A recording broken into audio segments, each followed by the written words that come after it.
আমাৰ চেনেলটোৰ সৈতে জড়িত হৈ থাকিবলৈ ৰঙা সাবস্ক্ৰাইব বটনটোত ক্লিক কৰক। লগতে আমাৰ নতুন ভিডিঅ'সমূহৰ আপডেট পাবলৈ এই বেল চিহ্নটোত ক্লিক কৰক। আহক শুক্ৰবাৰে জন্মা ব্যক্তিসকলৰ ব্যক্তিত্বৰ বিষয়ে জানো আহক। শুক্ৰবাৰে জন্মা ব্যক্তিসকলৰ শুভ নম্বৰ 7, শুভ বাৰ বুধবাৰ আৰু শুক্ৰবাৰ, শুভ ৰং ৰঙা, গোলাপী আৰু কমলা। শুক্ৰবাৰে জন্মা ব্যক্তিসকলৰ ওপৰত শুক্ৰদেৱ বা শুক্লাচাৰ্যৰ আশীৰ্বাদ সদায়ে থাকে।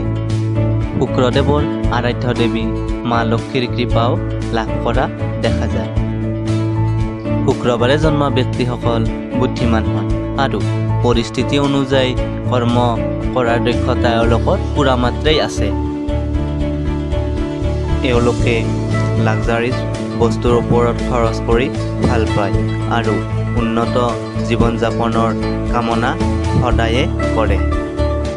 এওঁলোক উৎসাহী আৰু খুচমিজাজী হয়।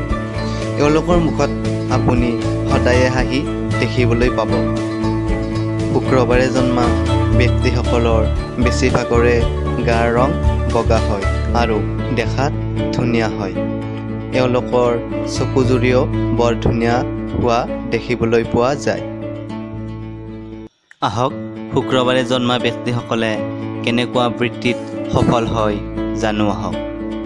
এওঁলোকে চাকৰি আৰু ব্যৱসায় দুয়োটা দিশতে সফল হয়। ফেশ্বন ডিজাইনাৰ, মনোচিকিৎসক, ছফ্টৱেৰৰ লগত জড়িত কাম, পৰ্যটন ক্ষেত্ৰৰ বিভিন্ন কাম, সাহিত্যিক, মিউজিক বা চিনেমা আদিৰ এক্টৰ, অভিনেতা আদিক কেৰিয়াৰ হিচাপে লৈ অত্যন্ত সফল হোৱা দেখা যায়। আহক শুক্ৰবাৰে জন্মা ব্যক্তিসকলৰ প্ৰেম সম্বন্ধৰ বিষয়ে জানো আহক। এওঁলোক চঞ্চল আৰু আৱেগিক হয়। সেয়ে একাধিক প্ৰেমৰ সম্পৰ্কও কেতিয়াবা হ'ব পাৰে, কিন্তু এওঁলোকে যাক অন্তৰৰ পৰা ভাল পায় তেওঁৰ প্ৰতি সদায়ে ইমানদাৰ হয়। এওঁলোক প্ৰেম বিবাহৰ প্ৰতিও আগ্ৰহী হোৱা দেখা যায়। আমাৰ চেনেলটো নতুন ভিডিঅ' পাবলৈ চেনেলটো ছাবস্ক্ৰাইব আৰু লাইক কৰিব নাপাহৰিব। ধন্যবাদ।